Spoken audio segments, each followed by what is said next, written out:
Hello, everyone. Happy Friday again. I'm Aleko Shugonis, co-founder and president of Red Fox Coffee Merchants, and we're back again with the seventh edition of the Foxhole. This week, we're going to do a little bit of a debrief and a review of Mexico, a little bit about what happened with Red Fox in the business down there, but also a greater perspective of how the supply chain and some of our friends were affected by COVID and the goings on of the last couple of months. So I think we have a really good show for you this week. We have a really dear friend of ours calling in from Mexico City, Menachem Gancz from Quentin Coffee, one of the coolest coffee shops you'll ever go to, for those of you who haven't been there yet.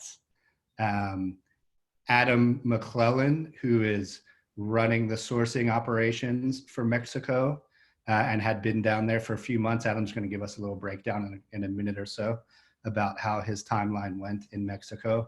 Joel Edwards, our director of quality, who is still in Oaxaca at the Red Fox office, and Ali Newcomb, who's the director of Red Fox Sourcing Company, which encompasses the greater operations in Mexico and Peru.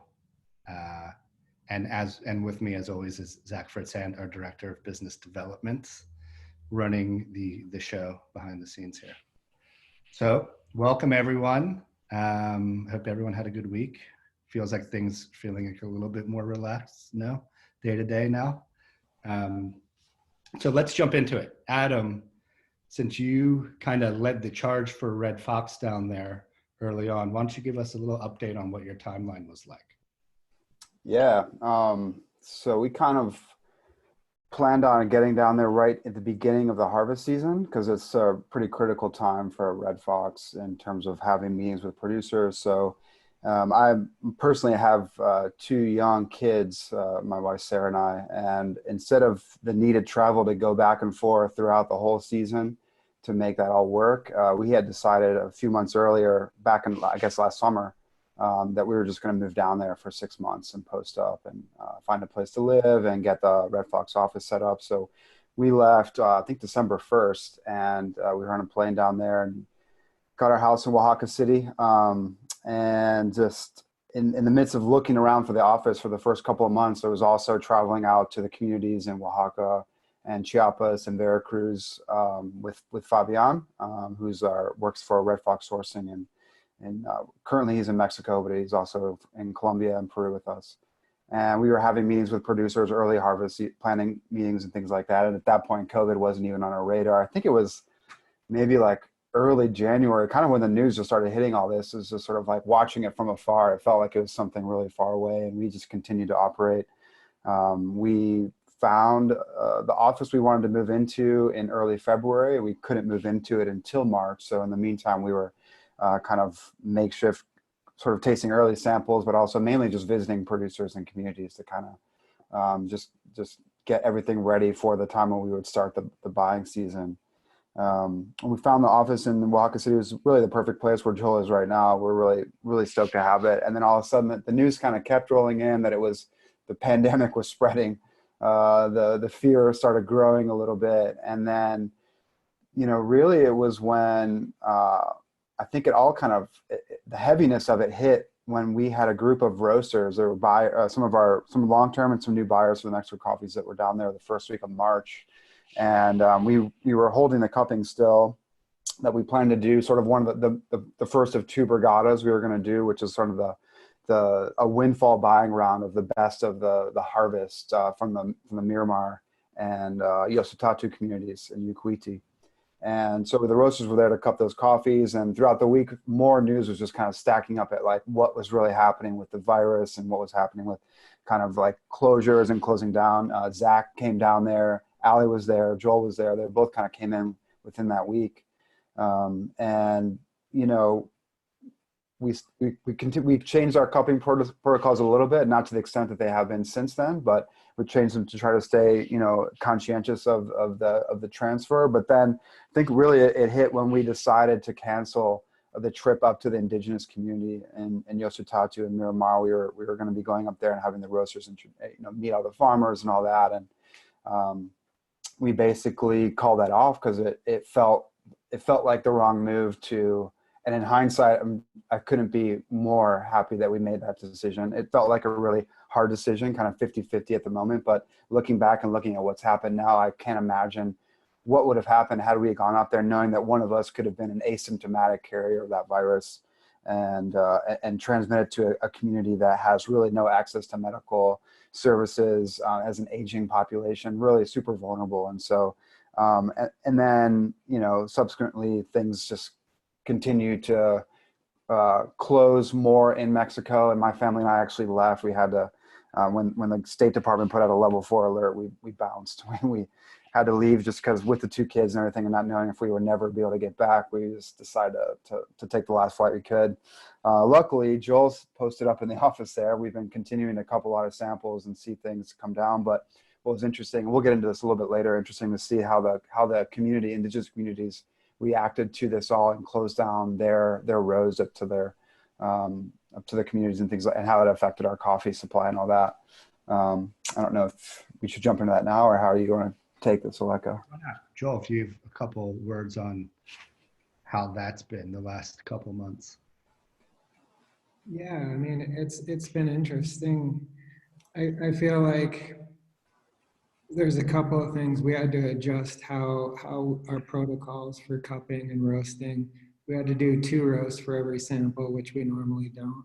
So everything took twice as long. Even everybody had their own cups then. They set up and break down their own. It just adds a lot of time to everything. And on top of that, felt like it took longer to get the samples. It took longer. Everything just feels like a little bit slowed down.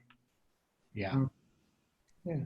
And that's the protocol in general for us now at Red Fox in all headquarters, whether it's in Oaxaca, Lima, or Berkeley, no? Yeah. Everybody basically, short of roasting, everybody weighs out, has their own rinse cups, tears down, grinds. It's I think it's important just to sort of limit the amount of exposure everyone has. Yeah. I still think it's important that people are able to talk about the coffees together, though. That's sort of the key point. Yeah, I think that's where we ended up. Instead of having one person in at a time cupping in multiple locations, having that conversation is so critical to really making great decisions and making sure we're on board universally as a team. Thanks. Let's get our guest involved here. Menachem, I think you've been in Mexico City this entire time, no, or probably close enough to it. What's the experience been like down there the last few months as the pandemic kind of takes seed? I think you're muted, bud. You're muted, Menachem. Sorry. No problem. I was about to leave Mexico on March 15th. I was going out for 2 weeks because I really didn't get till what extent. Actually, I was flying to Spain. Yeah. So yes, so this took me very much by surprise. I think people here reacted really well. Even though at the beginning the government was a bit soft, to say the least, with their discourse. Like the president was talking about amulets and things like that. But people pretty quickly understood that they have to do something, because if nobody's doing it for them or nobody's telling them that they have to be careful, then they have to do it themselves. And that's what happened, sort of. And like maybe a week or 2 after that, the government's discourse started to be like closer to reality. I don't know if we are there yet in reality, but it's getting closer. For example, when like recently there was an article in the New York Times about the number of death reported being less than what they are. So yeah, maybe they are not even saying it's not true. They are saying like, yes, probably. Respect the honesty. Yes, and I think they are taking a very like non-fascist approach to everything, which is pretty good. And people are doing their thing. Like there is no like official rules about, like, for example, the coffee shops can be open for takeout or delivery, and there are no rules for.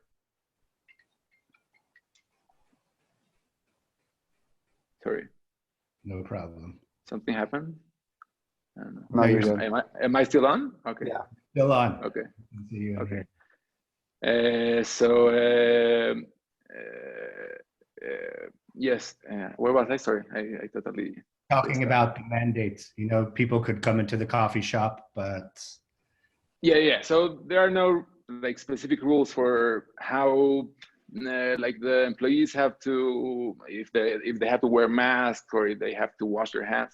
Like, you know, people just are doing things like wearing masks and wearing like the plastic thing, or like you go in any shop that is open now and they like give you some antiseptic gel or whatever it's called, like, you know, gel. wow, in the shops, huh?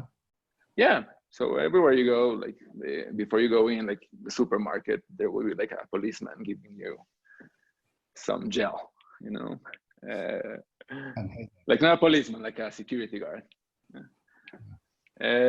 So yeah, I think even though the government's response wasn't maybe, yeah, it was pretty fast. I mean, before we had 1,000 confirmed cases, they had already closed all schools, and they are still closed till now. More than 60% of the movement around the city is like, we are down 60%.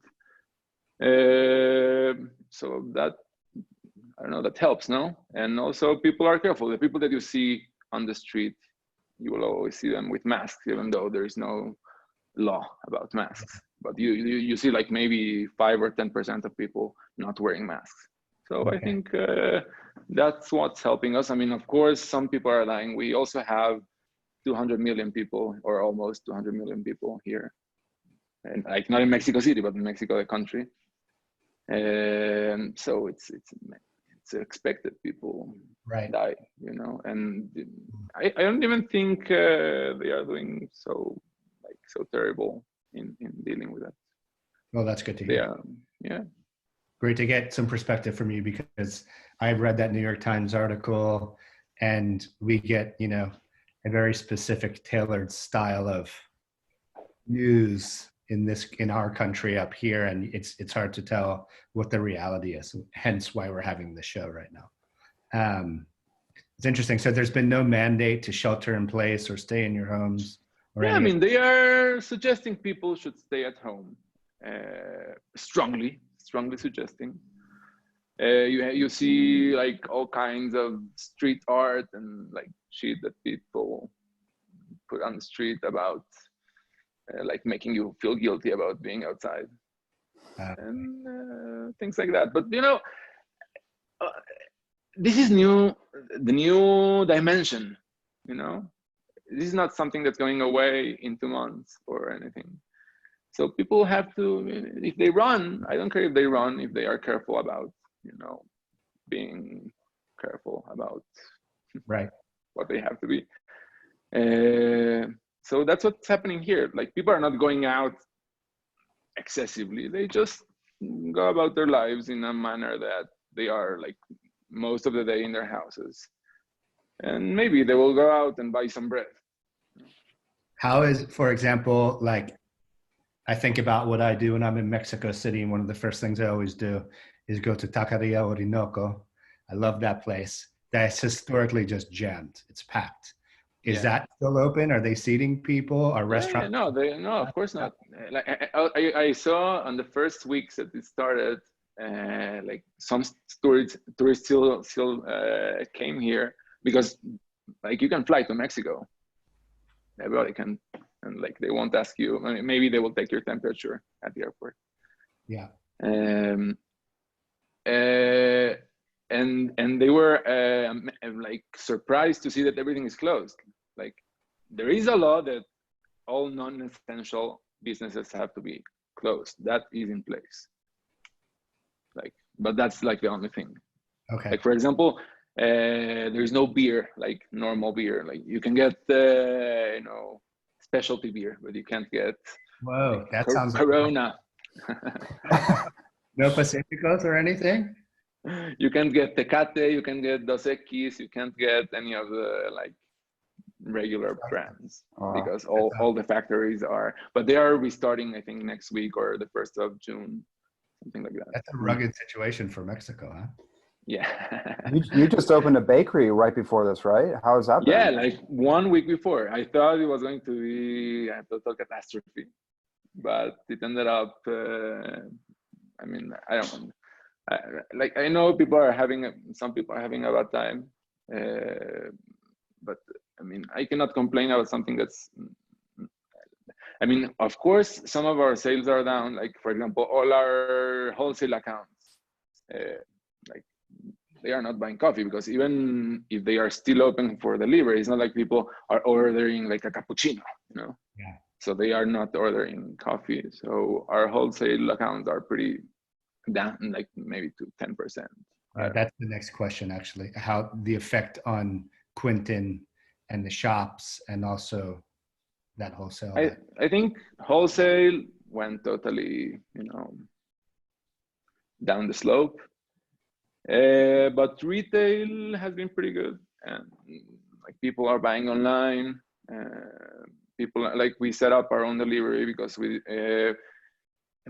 used to open like depending on the shop, from like 7 a.m. till sometimes 11 p.m. So we were like pretty much open most of the day.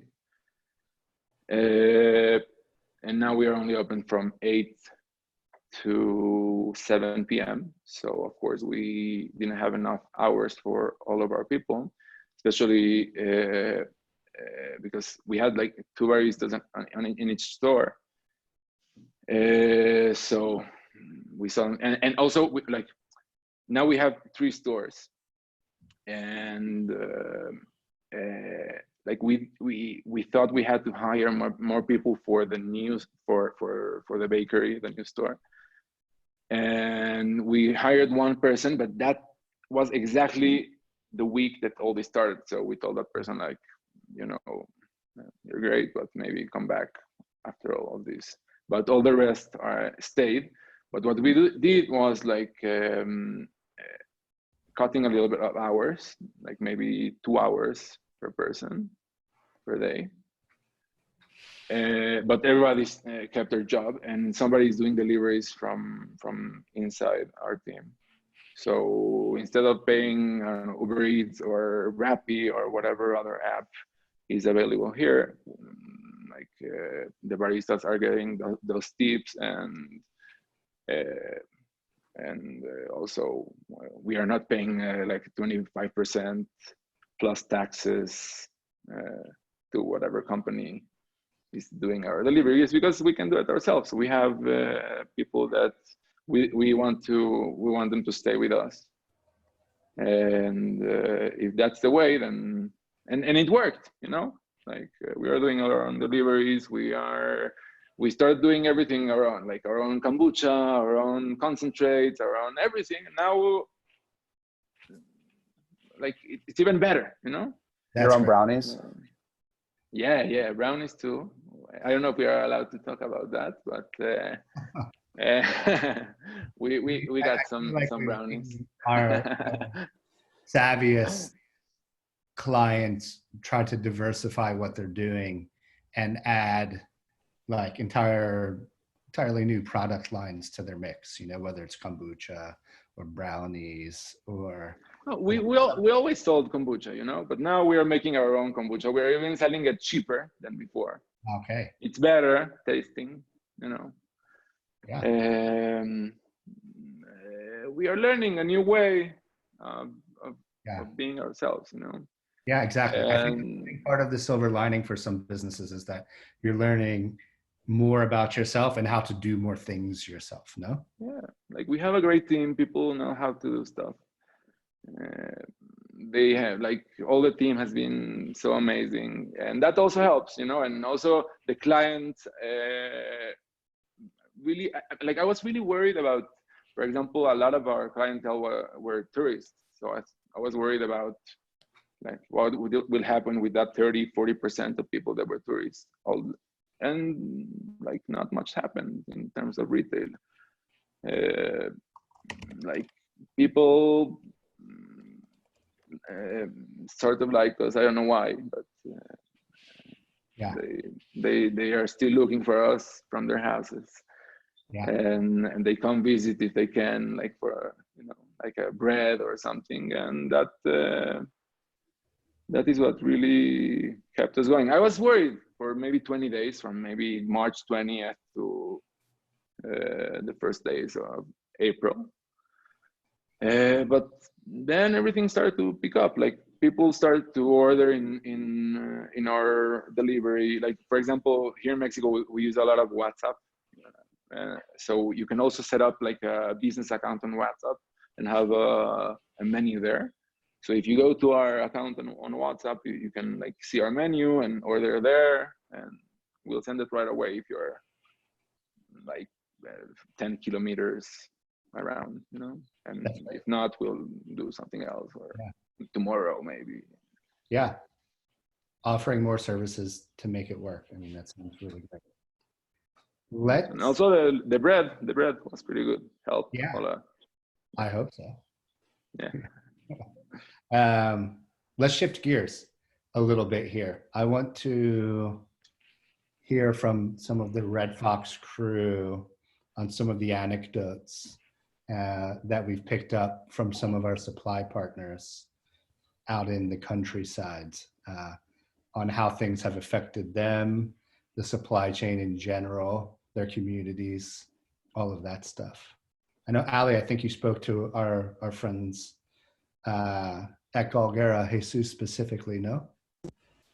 Yeah, so Jesus is the owner. His name is Jesus Galguera Gomez.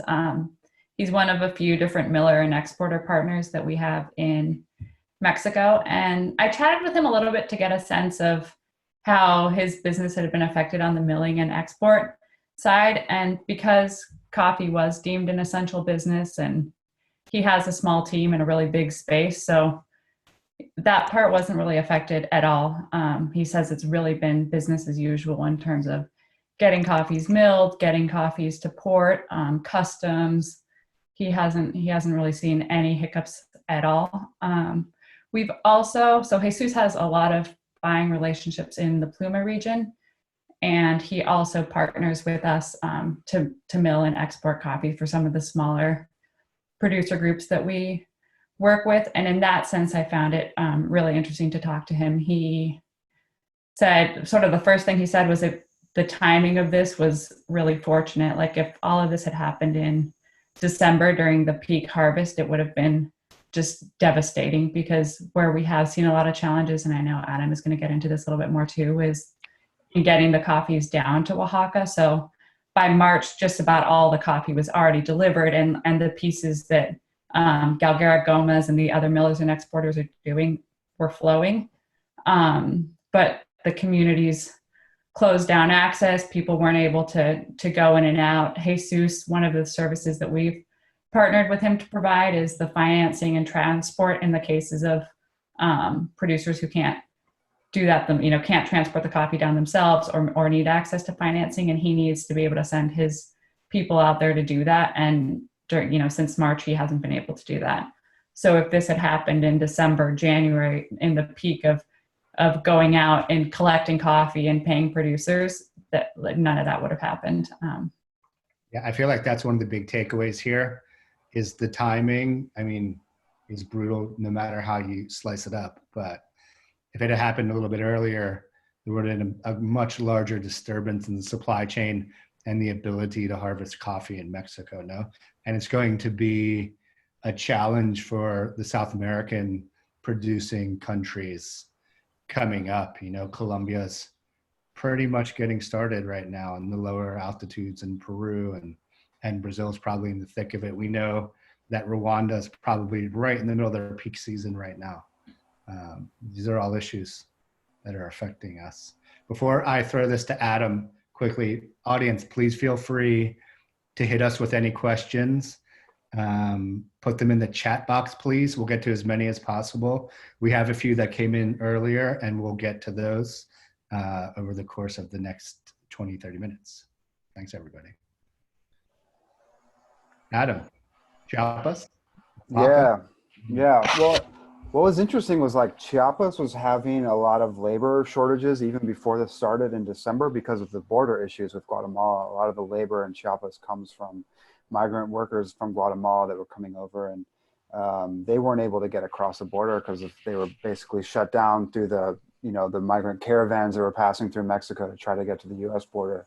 So that was already becoming an issue. And then I think when this started happening more, like you said, the timing of the harvest, had this been even a month or two earlier, when people were still trying to pick coffee, it would have been a large problem. One thing we did really start to see is in late March in Oaxaca in particular, and then a little bit later in Chiapas, the roads became closed, but not because of the government mandate. Like Menachem said, it was more taken initiative of the indigenous communities around Oaxaca. We're closing down the roads themselves and not allowing access in or out to people coming, going. Something that kind of occurred to me as you were talking is interesting is that, like, our president also here took a very soft, almost like, like it was a non-issue for a long time in this country. It was a huge problem, and his supporters kind of followed him. And what I find interesting in Mexico is that AMLO as a president was elected largely by, these indigenous communities or like, in the rural parts of the country, in the South in particular. And they took a different course. They took it very seriously. All the people that I talked to in the communities took this virus very seriously from the beginning, and started doing things like closing down the road. And to this day, right now, a lot of people don't want to leave the community. They are very specific about who's allowed to come in. If they need to go and get some essential stuff, they're coordinating between them to have one person go into town or go into Oaxaca City and come back on a specific time schedule. So there was a couple of weeks where, luckily, most of the parchment that we were going to be purchasing was already in Oaxaca City in the mill and ready to be milled. But there were a few lots that we were expecting to come down from the communities that we were in touch every day on the phone, every other day, trying to figure out exactly what delivery could happen and when, because they were having to get permission 5 or 6 days out from the community to be able to leave in the truck with the coffee. And so, I think that was, really eye-opening for me to hear how they approach that. And, also, like, it's opening a little bit more now, I think, but in Chiapas, the roads, we had a couple of coffees we were going to be buying from Santa Cruz down in Chiapas from Jose Arguello, that Menachem also buys some of that coffee, but he had all of his coffee up on his farm in the community near the Triunfo Reserve, and didn't know, what the right time was to bring it down, because there was no way after a certain point that he could have brought down his coffee. There wasn't even getting permission from the community. It was just like they're going to close the roads. So that, I think it was a bit more strict in Chiapas. There was a very small window where he had to be able to bring his coffee to the dry mill in Tuxtla to be able to process that coffee. So yeah, I think people had to make quick decisions while at the same time taking care of themselves and staying safe and taking care of their families and making sure that people and their families were safe and all that. But yeah, luckily we've seen shipments get out of the country. We're using a new port, Manzanillo, to get coffees to Oakland now. And we've been able to move coffee to there relatively quickly. So yeah, thankful to our Mexican partners a lot who are there, making this stuff happen and keeping people working. Lean, mean, and agile. We have to get the coffee here in the right condition. Yeah. Menachem, have you started trying to move any coffee to Mexico City for yourself, or not yet? I think you're muted again.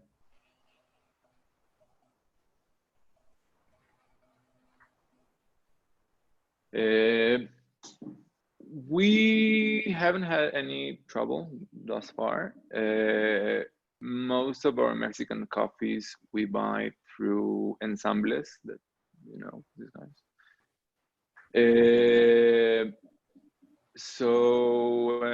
Yeah, like they are delivering on time. Great. And also, I just got a message from Maricela Esperon, one of the producers that we worked with, and she was all like pretty ready, and I don't think there is any problem to deliver anything from Oaxaca to Mexico right now. That's great. I mean, if you are not in a community that sort of doesn't let you move. Yeah.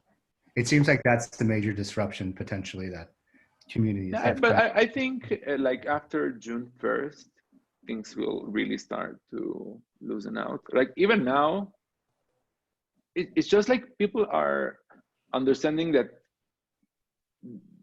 there is a new way to live, and they have to be careful, and they have to wash their hands a lot and wear masks, and that's what's going to happen.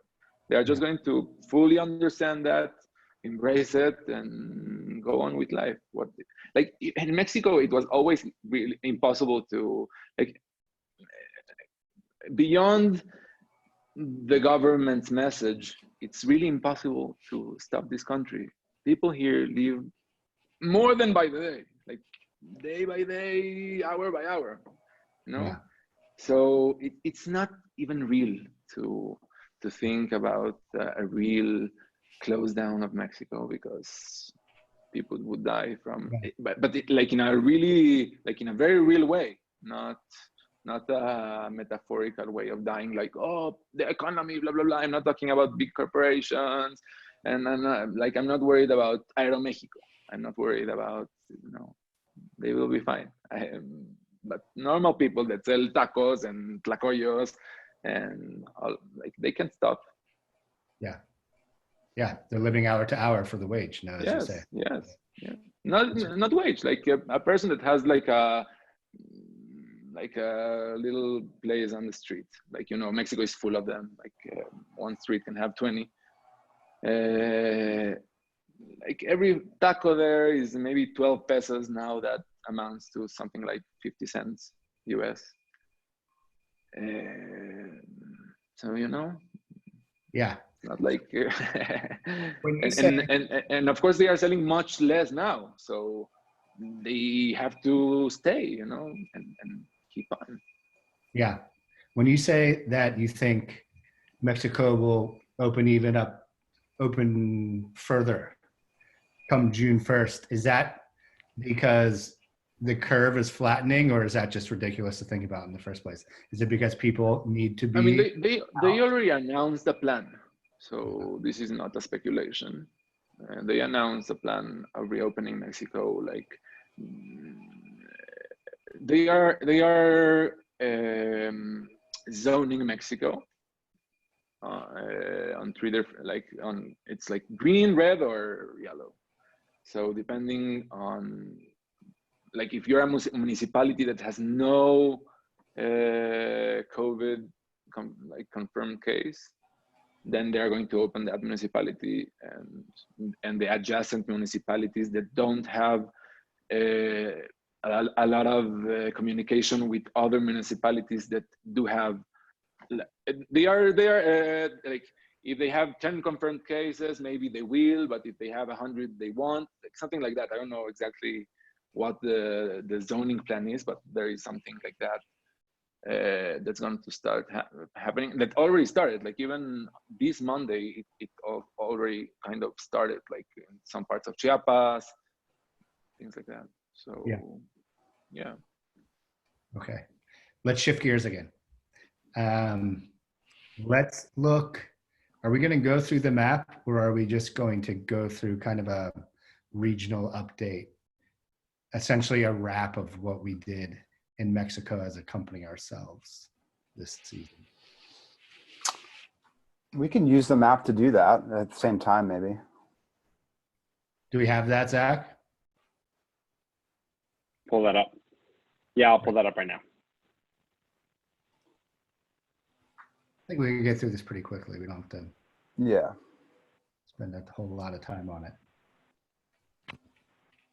Yeah, so I think is what's been covered here. Um, is it okay if I dive into this or? Please do. Yeah, so what's been covered here, Red Fox is buying in Oaxaca. It's our oldest relationships. We've been buying there for over 4 years now. And then Chiapas and Veracruz are more new to us. Chiapas has been the last couple of years, and now we're finding some new relationships. So starting in Oaxaca, Zach, do we have the map? I'm missing it. Oh, here it is. Sorry. Yeah, let's start down in Oaxaca in the south. I think it's one thing we've done a lot of communication on recently. We're really very excited about is the Sierra Sur, where you see those blue dots down there. It's Pluma Hidalgo is one town. Coffees from the general area can be classified as Pluma coffees. And we're having a lot of really exciting profiles come out of there this year from Lotzicha and Osolotepec. A good amount of volume from both of those communities, and then also a new project we did with Ali mentioned Galguera Gomez, where we went into the town of San Sebastian Coatlan down there and bought some really nice coffees and did a whole new project for the first time with paying producer premiums. Anyway, those coffees are on the water already and shipping. If you look at the yellow up a little bit to the west and north of there, that's the sort of the Mixteca area. And those are coffees from Yosutatu and Miramar and Buena Vista and Yosonicaje. Also Zaragoza, some people classify as Pluma. I prefer to think of them more as Mixteca coffees. Yeah, again, seeing the coffees come through, quality from Yosutatu and Miramar, again, this year proved to be some of the best in the entire country from some really smallholder farmers there. And then really exciting, I think, if you wouldn't mind zooming into the Sierra Norte part, is I think we have red dots for those, but I mentioned Fabian before, who works with us, Viveros. He started a little project with a group of farmers in Yagayo, and as part of Sierra Norte. And yeah, we got about 25 different farmers' coffees from this area, a couple of different lots and 2 producer-separated micro lots from there. That I think is going to be a really nice template for the future. A lot of these coffees have just historically been completely blended and either sold through large double-tiered co-ops with no traceability, or just sold to the commercial market. So it's nice to see this profile, because there, and then the green dots in La Cañada, even further north, it's a whole other climate, or very distinct microclimates where they get weather off the Gulf of Mexico there from Veracruz, a more extended rainy season. So we see a bit more challenges in drying coffee up there, but also when producers do it and manage to hit it right, the profiles can be quite different and exciting. So that was also another area that we had to get a lot of coordination happen to get those coffees down right in the nick of time before they closed down those roads in the red area, the Sierra Norte. We can slide down to Chiapas maybe from there. One thing I want to mention, we've bought from this whole buffer zone of the Parque El Triunfo. It's a really important biosphere reserve there. There's a few different very large co-ops that operate in the area. A lot of them are very well run, provide a lot of really good quality from that area. We've been working with a couple of them the last 2 years. And then this year we are now working with, like I mentioned before, Pepe Jose Arguello, who has Finca Santa Cruz there and outside of Nueva Esperanza and La Concordia. And he won the Cup of Excellence last year. The first time I had his coffee was at Quentin at Menachem's place, and it was amazing. And we were working with some of his Bourbon and typical watch coffees this year. So really excited that we were able to get those down to the dry mill. They're milling currently and should be exported out of Veracruz in the next week or so. Can then slide up to Veracruz. Basically, we're working with a co-op called In Cafe Sam, and it's all centrally processed cherry in Veracruz and outside of Cordoba. And that coffee is getting milled currently as well. That's our second year buying from that co-op. And then we're also working with a couple of small farmers with a new project in Coatepec. I think Menachem is also familiar with these coffees, but Finca La Fatima. And what's interesting is a lot of in Veracruz, the whole system of processing coffee happens by selling cherry in December, January, February. Farmers from the area, medium-sized to larger farms, bring their cherry to a centralized place to be processed. And typically it goes into larger blends that end up being 100 plus bags or 200 bags of coffee for a single lot that gets processed in a day. So what Ernesto Perez is doing with Think of Fatima is managing a smaller micro mill to process cherry from a couple other small farmers there. So it's a newer project that I'm excited to see coffees come out of there from. And what's convenient about buying coffee in Veracruz, it's right next to the port that we're shipping the majority of the coffee in Mexico out of Veracruz port there. So it's kind of a quick overview of what we're doing, what we're seeing coffees from. Joel, I don't know, maybe a quick update on how things are tasting. You've been cupping a lot of pre-ships lately, but I'd love to hear how those are cupping out from the different areas. Yeah, it's fun to see some regions differentiate and taste a little different. I feel like you mentioned earlier, some of those, the Oaxacan coffees, especially the Sierra Mixteca. I think last year, the Yositatis were real standouts. They were again, of course. They can have some of the higher notes, even floral. And then to see some of Pluma coffees then really just so sweet, but still added complexity and so much going on. More and more of a almost complete cup, just a different profile. And then I feel like Chiapas is its own thing. It almost could be another country in terms of profile. That's been fun for me. Veracruz is just I don't know it as well. We tasted a bunch, but I think I just tasted so much more of the rest. How would you describe the Chiapas profile? Because I think you're on to something there. It is almost like its own origin. Yeah, again, it's complexity. They can have some brightness, like acidity, that will be a little punchier, at times, but just so much sweetness to balance it. So that's there. I think the potential is there. I don't know. I feel like the varieties are more or less the same as Oaxaca. Is it all terroir driven? I feel like, but there's something special happening there for sure. Yeah, I think I would describe them similarly. Lots of layered sweetness and punchier acidity, like very reminiscent of Huehue Tenango to me, just on the other side of the border. There's a lot of similarity in those profiles. Yeah, I think farmers in Chiapas are a little bit larger. They're not by any means large farmers. They're still smallholder farmers, but they're able to experiment a bit more. Maybe not experiment's the right word, but push a bit more on the processing and try a few different things to see what's working best for their farm. And it's cool to see that. We should get to questions here while we still have some time. Yeah.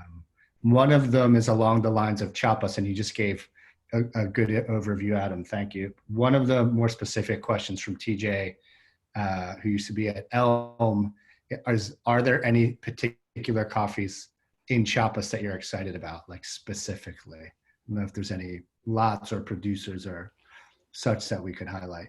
One I would say would be Edgar Angel Ventura. It's his first time working with specialty coffee this year, this harvest. And he's a younger guy that taking over his dad's farm in Chiapas. And I met him a couple of times in January and February. And, I was just sort of inspired by when he actually came up to the visit to Santa Cruz and was inspired by what Pepe was doing up there and seeing processing and measuring pH and bricks and all these things that were, a bit more technified than what he'd ever seen. But, I think that to have that kind of a visit in January and be able to adjust and make some changes in February and March at the end of your harvest and then sell coffee into the specialty market for the first time as traceable is pretty remarkable. So I'm really excited that we were able to get some of that. I hope to get a lot more of it in the next couple of years. Okay. We have, I think, 26 bags of that coffee coming into the annex. We have a broader but interesting question from Alyssa. The first part is, what is domestic cafe culture like in Mexico? I don't know if we feel like we touched on that enough or not, Menachem. But the second part of the question I think is particularly interesting. What initiates what kinds of coffees are exported versus what stays in Mexico? Good question. I'll just say, I'll let Menachem answer most of this, but I will say that I've just been, after traveling to Mexico the past 6 or 7 years, to see the cafe culture grow and the amount of coffee that Mexicans drink and the way that they're pushing in terms of cafe design and quality of coffee, it's remarkable, and it's super inspiring. But yeah, I don't know Menachem, what's your take on Mexican cafe culture and where it's going, where it's come from? You're on mute, bud. Just a heads up. There you go. Yeah. I think that Mexican coffee culture is already pretty. It was always very much it had like a nationalistic undertone always. So it has always been pretty good since people discovered that there is good coffee. Yeah, so that's like, I didn't start that, like other people did that. The people from Avellaneda, or even some other people before them. The guys from Estelar, that early on started Mexican coffee culture, like our coffee culture. And I think that by now, I can hardly think about one good coffee shop that sort of really cares about coffee, that you cannot drink there at least one really good Mexican coffee. You can have really good Mexican coffees on most of the good, okay, and very good specialty shops in Mexico. So I think a lot of the good coffee stays in Mexico too. Like Pepe Arguello, you're taking it there, but I'm also drinking it here, and so on. No? So I think that it's not like with other products that most of the good things are leaving. I think coffee shop owners in Mexico a lot have direct relationships with good producers, and have even helped some of them to develop their coffee to a better standard. Yes, so yeah, I think coffee culture in Mexico it's one of the best I know in producing countries. I don't even think I can think about another, like I'm not been to all producing countries, so I cannot talk about them all. But for example, thinking about Peru, that you also know Peru pretty well. It's not so easy to drink like a very good Peruvian coffee just anywhere. Yeah, no, it's interesting. And to dive into the second part of the question, because this is all related. I think about Mexico. The first time I went to Mexico City and I spent an entire day walking around and going to all the third wave coffee shops that I had heard about, I thought it really blew my mind. It was the closest thing to being in the US or Europe that I had ever been, and I spend half of my year in these producing countries. Never anything like it. The first time I went to Quentin or Cardinal or some of the other places, I was really blown away. And I think since then, Lima in particular, even Kigali, Rwanda, Bogota definitely have had this third wave culture kind of emerge.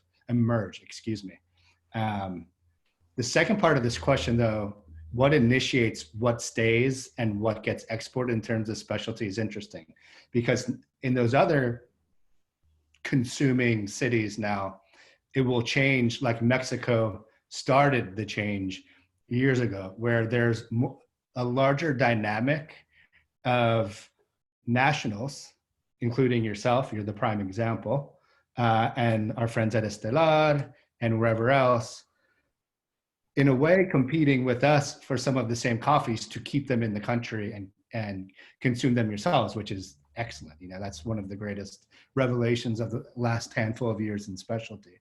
And some of these other countries are starting to experience that as well. But is there a determining factor in what gets exported versus what gets kept for the local market?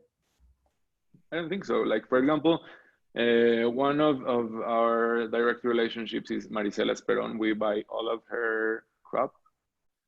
And we are paying a price that is not real. we are paying like 550 pesos a kilo. I mean, it doesn't matter, even if it's 90 whatever points. I mean, it's not. But we are just paying that because, you know, it just makes sense to at least have one real thing that we are doing ourselves. We don't advertise about this. We don't write it on the anywhere, not on our site. We don't have like anywhere that says that anything about Marisela besides her name on the bag. And I mean, that's the least we can do, no? Yeah, I think price, right? I mean, I think there's a lot of roasters in Mexico that are paying an incredible price for coffee. Yeah, I think that's it. If you want to trim all the fat off, that's what it is. The Mexican nationals and the higher end third way specialty roasters are willing to pay a great price for great coffees. And that hasn't necessarily been the case. Historically, producers were getting, you know, a higher stake for their product by exporting the coffee. And that's changed. And I feel like Mexico is the pioneer country in terms of. Not only that, like for example, like this is a good example. Marisela is a coffee that's 550 pesos. That's about, I don't know, maybe $20 now, close to $20. A pound. A kilo. A kilo, So right? that's like, yeah. So a pound is like 2.25 twice as that. So that's a lot. That's a coffee that I don't know how many other roasters in the world buy coffee that, I mean, I know there are like maybe Cup of Excellence or something like that, like on the first 20 places, but you won't pay $20 for any coffee that's okay, good, very good, maybe. Yeah. And we don't sell it at very high prices on our shop. Like our most expensive coffee, like if you want to get a cup of that coffee in our shop, is like 60 pesos. That's $2 and something, maybe $3, less than $3, like 2.75, 2.50. So we are not even really profiting from it if you make the numbers. Like, but it's like our investment in Marisela, you know. It's like yeah, it just makes sense. Yeah. Like with all the other coffee, we sort of level it out, you know. Yeah, exactly. Let's go back to the question board here. Jim from Mighty Peace, I'm not sure, or excuse me, Kevin from Bluebeard, if we answered your question enough. He's asking the effect and perception of the virus on individual growing communities in Oaxaca. Feel like we touched on the experiences we had. I don't know if we have anything to add to that. I mean, I would say, I talked to Madalena yesterday or 2 days ago, and she said, you know, I asked how many cases there were in the area. She said Tlaxiaco, the main city near the Mixteca communities, had 4 confirmed cases that are, you know, no deaths, that they're in treatment, but she was taking it very, very seriously. So. Okay. Diego had a question from earlier. I don't know. Not exactly the topic of today, but we'll try to tackle it. What do you think of bonds for coffee shops as a way to support cash flow? And what he means is that in a sense of paying now and getting your coffee later down the line to help shops today. Me? Yeah, Menachem, do you have any thoughts on that? I mean, I saw a lot of people doing all sorts of things, and I don't know, maybe it worked for them. We didn't do anything, like no GoFundMe, no like gift cards. I mean, yeah, I set up like a gift card on the side, but I didn't really like pedal it. Like, yeah. So I feel like I feel like most shops that just kept on doing what they were doing in the new manner are there, and are doing like at least most of their numbers. No, like, Yeah. I'm not saying we are at 100%, but it's like people are not getting fired; they are getting paid. We like, for example, did talk to our landlords and lower our rents for a couple of months. But I prefer to just wait. You know, we don't have to look like needy or anything. If we are not in that, like, Mexicans are always in crisis, for example. I feel like we I don't remember since I was a kid that there was a moment when Mexicans didn't feel like there was some kind of crisis going on. So because of that, they are already used to just like keep on keeping on. Yeah. So I don't feel like, at least here in Mexico, in the States, I see it working better. Like, people will buy like a $500 gift card or whatever for later. But here, I don't feel like most people that tried GoFundMe's or things like that really were successful in what they were trying to do. I agree. We might need to bring you back in a month or so, Menachem, for one of our reopening retail roundtables. In the meantime, Diego, we'll be doing part 2 of that reopening retail pod in 2 weeks on June 5th with a roundtable of some of our North American retail clients. You might get a better opportunity to ask that question there. For the last question, I think I may tackle it myself, and then we're going to wrap. Jim from Mighty Peace, what is the impact on your sourcing plans for other Latin American and African coffees? Our sourcing plan is essentially to double down on what we've started building for the last few years in the sense of Red Fox Sourcing Company. The Red Fox Sourcing Company is the arm of the business that we had dedicated to opening operations in Peru and in Mexico. And it's been a real success for us. Even prior to the mess with the virus, we felt like we needed to be able to extend our ability to interact and develop relationships with producers in origins that didn't have quite the same access to the specialty marketplace, like, say, a Costa Rica or a Panama or an El Salvador or a country like that had really strong roots laid already. So what you'll see from us is an even deeper extension of that concept, maybe opening new offices down the line. We're tackling all of those questions right now.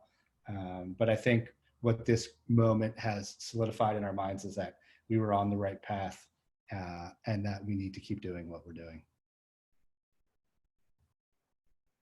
I don't know if there's any other thoughts on that, but if not, we should probably wrap here. We're an hour deep. Time flies. Nice. Especially these days. Menachem, thank you so much for coming on. It was great to have you. Thanks for inviting me. Too long. Thanks for coming. Yeah, we'll talk soon. Thanks, Red Fox crew. We'll be back.